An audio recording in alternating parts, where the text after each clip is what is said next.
It is now time for the sad ending chapters of Egypt's Old Kingdom, unfortunately. And we're into the Sixth Dynasty. The kings of this dynasty dwell in the shadow of their ancestors. They have to prove their importance every day, threatened by the growing influence of the aristocracy. Another reminder that we are dealing with diversified power and the nomarchs gaining more and more strength, the pharaohs losing it. Now, we are not going to have, unfortunately, a lot of good news for Egypt in this particular session. There have been many points of glory and accomplishment over the course of this tale, but most of those have now passed. The Old Kingdom sort of going to be crumbling during the course of this. Now, I'm going to be upping with Osiris again, since I can. And we'll hit Ptah there. We still have a decent amount of favor stored up. I also want to invest some here. And I want to do it now so that we can gain from investing a bunch of our resources and then not have quite as much spoilage over time. So I don't think we can afford the upgrade cult, so I'm going to leave that where it is the rest of the way.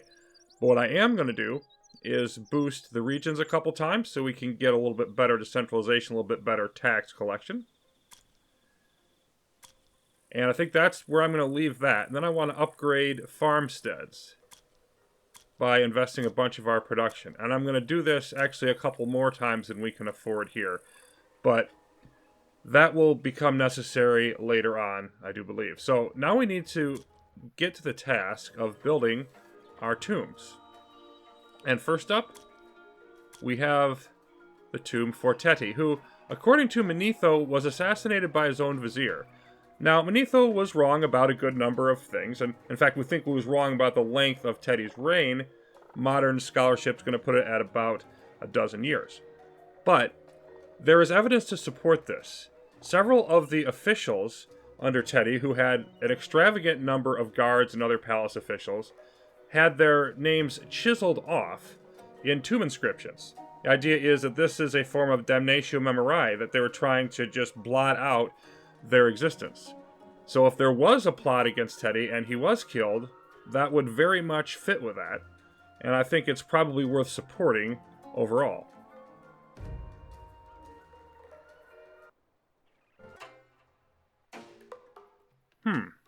Well, the Vulture tribe doesn't like us. We don't care.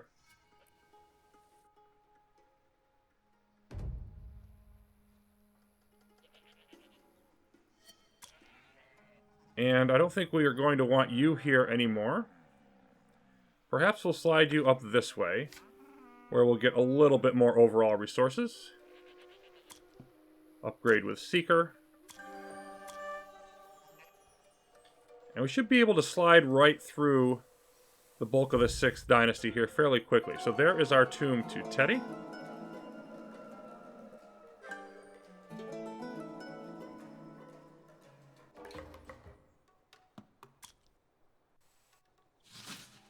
Yuck. Okay. We'll bring you right back. Send you out there. And then, who is next? We have Pepi I, who was a very long-lived ruler. Probably about 40 years at least in power, and perhaps as high as 50. Very much focused on the military, expeditions to Sinai, expeditions to the Nubian area in the south. And we do think there were multiple plots on his life, but he actually survived them, was able to avoid them. And a number of expeditions for bringing back mining materials as well. But from the greater standpoint of Egypt, one of the most significant developments is a lot of tax exemptions were given to various groups and cities, and some of the religious cults as well. And this is thought as being one of the earlier evidences of the serious decline of the power of the pharaoh and the throne, because basically they're trying to appease corruption by giving these financial handouts, and the pharaoh can't quite keep his fist on everything and hold it all together. And Happy is gone.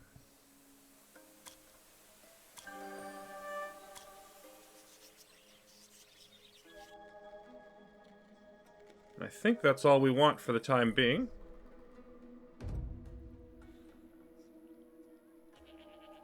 I do think I will up this a couple more times now. There we go. And then now I'm just going to let everything increase as it will from this stage forward. I think that's all my investments in that direction. And I think we are still, yep, we have 2 turns left.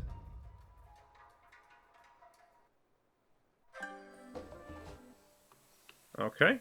Population growth in the Elephantine region. A bad expedition. Now, Cenab the Dwarf. This is an interesting little tidbit. And dwarfs did in fact play an important part in the life of the Old Kingdom palaces. Some were servants, others were jewelers and weavers. And the dwarf Cenab became an overseer of royal weavers and shepherds. The king greatly distinguished Cenab by allowing him to marry one of the king's daughters. And like most of these little pockets of history, we do have some writings from the Egyptians that indicates they did very much value dwarves and advocated them being integrated into society fully, which very laudable, of course. But also, we found a piece of art. We found a sculpture that shows us Cenab, and that's one of the reasons why I think this particular tale has become significant compared to others that you can mention.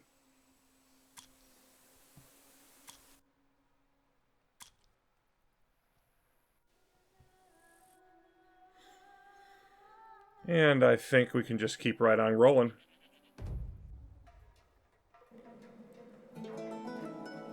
There is Pepi I's tomb.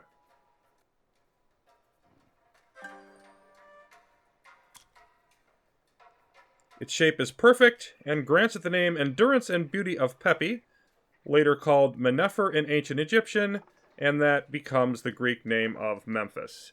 So, we have been calling it Memphis for a while, but as we noted at the start, the actual Egyptian name is Imbuhej. But hey, now we have a reason to actually call it Memphis as we approach our conclusion.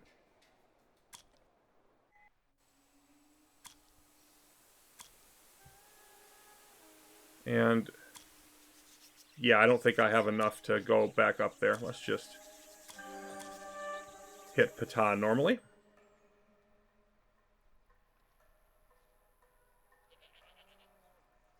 I don't recall if I... Yeah, okay, I want to make sure I set up the next tomb. That's for Merenra. So, Merenra was not around as long. 11 or 12 years. Continued expeditions into Nubia. But the main difference in terms of Egypt for this period is that Merenra was consolidating the nomarchs into larger territories. So instead of having a bunch of different nomarchs in different outlying provinces, it's more of a regional aspect, and each one of them becomes that much more powerful.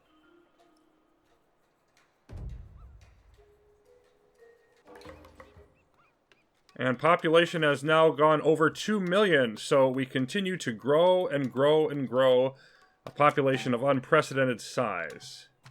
Vulture people can attack all they want. Sargon of Akkad, who, for a lot of sources, they'll recognize him as the first true emperor, as I think we've referenced before, but in actuality, I think that obviously should be given to Narmer or Menes, but still, definitely the first emperor in the area of Mesopotamia, conquered all of Mesopotamia, well, a good part of it, not all of it.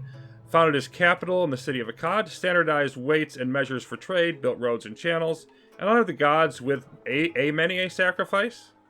Assembled an army the likes of which have never been seen before, marched it to Lebanon and Anatolia to acquire cedar wood and silver. His axe would live in legends for thousands of years. Okay, so this is a bit exaggerated and romanticized, but Sargon of Akkad is definitely a leader of great importance, and the Akkadian Empire would last for some time before it eventually fell. Now, we are to the point where all we have is these further upgrades. And it's worth noting that even if you choose one of these, then all of them will increase in price, but the one that you chose will increase in price more. And we're going to go with favor here. So 8,000. We have no particular historical notes. These are just, bonus endgame type of advances. But these are up from 8,000 to 8,800. This one is upped by triple that amount to 10,400. So that just gives you the picture of where we are headed in that, but we definitely want to keep our favor increasing as much as we possibly can.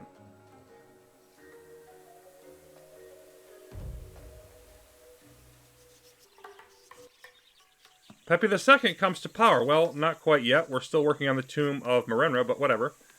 A 6-year-old should become the new Horus Pepi II due to his early age. Power has been assumed by regents ruling in his name. So far as we know, that was his mother. In later years, Pepi II will remain content with this state of affairs, leading Egypt to decentralization and reduced royal authority. See, I don't think there's any evidence for that. I think that Pepi II was actually in charge once he became of age. He wasn't leaving things up to regents, as is implied there. I think that it was more a case of he wasn't able to hold the Old Kingdom together without having, further spreading of authority going to the provinces and further weakening of the pharaoh's power. But this is a trend that's been predating him, so it's not like he just decided to have hands off. There was only so much that he did or thought he was able to do about it.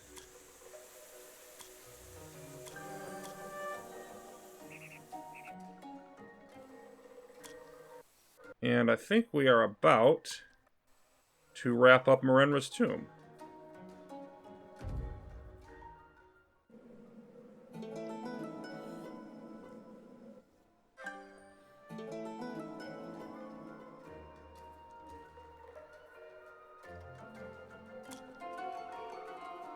Now we are reaching Pepi II, who, we're going to get more into this later, but lived a very long time. We think probably at least 65 years. Manetho puts it at 94, which is probably an exaggeration, but like 70 to 80 is not at all a stretch. And really, the nomarchs and viziers are continuing to increase in power under his reign. There's raiding and infighting happening openly, most likely. And also, given that he lived that long, that's going to create some problems for the succession when he eventually does depart the scene. So the Hoppy investment needs to occur. And another ancestral duty, making us very glad that we have in fact invested in additional favor.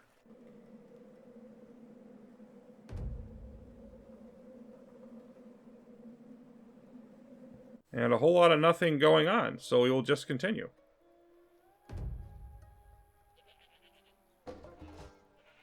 Seth fires and misses. And this is kind of redundant with the whole Cenab story, so I'm not sure why they put another one in here. But I think they're just trying to throw in additional historical characters when they're available. Nomarch of Elephantine, Harkuf, tried to entertain the king, and we're going to get plus 20 culture as a benefit.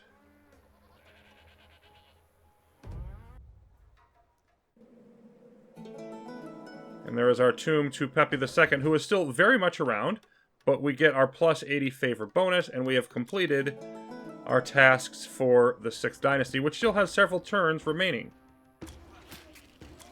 So we'll deal with this raiding party. Should be no trouble to swat it aside. Been a while since we had a battle.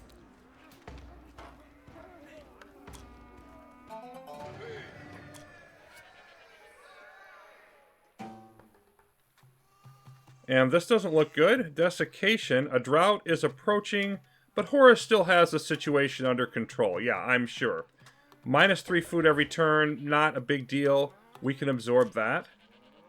And we get a boost to our relations with some various tribes.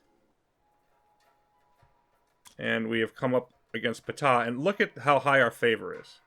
So I really don't have a good reason not to hit Osiris again. We've still got almost 400 after all of that goes through. We do have to hit Seth again. But still, close to 300. So we should be fine. However, the fact that we are losing some food is going to cause us to possibly make some adjustments here. And since we've invested in, increasing our food capabilities, we should be able to yank. I'm just going to yank some of them that aren't really producing much out here. So we'll just take a quick gander around and see who we might want to acquire. Okay, so you're still finishing that up, so I want you to stay here. But, for example, we don't need that much in luxuries. That we probably need you hanging out here. We've got lots and lots of production, so we can pull you.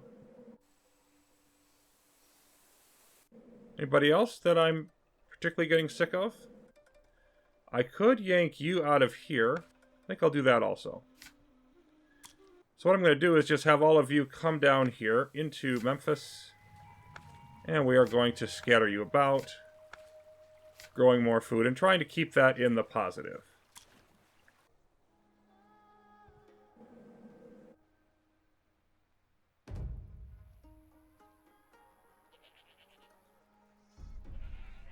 First navigable channel. Area of the first cataract of the Nile, separating Egypt from Lower Nubia. Royal builders have dug a first channel to facilitate navigation.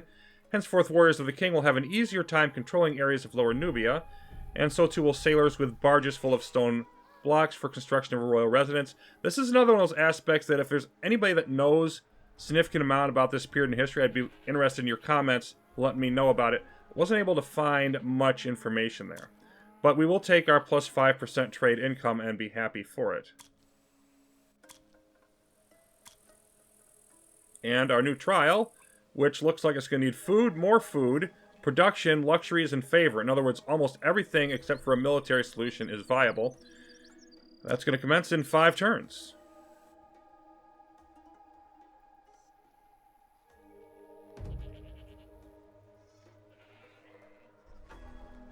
Favor of Seeker is gone. We will re-up. For reasons that we will discover later, we are not going to have room for going any further on Osiris.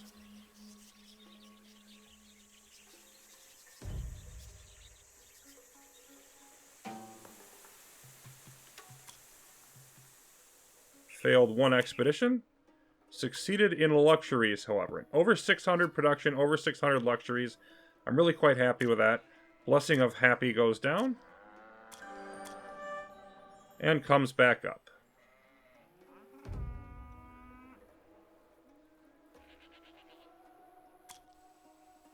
And I think this is actually, we're going to yank you out of here, and you're going to do some more farming for us as well. But this is where we're going to leave off for this particular episode, because when we advance to the next turn, we are actually going to get into the beginning of the final stage, the first intermediate period. So I hope this has been enjoyable for everybody. I know it's a little bit shorter episode, but really the conclusion I want to be able to do all in one, and that will be coming up when we return. Thanks for watching.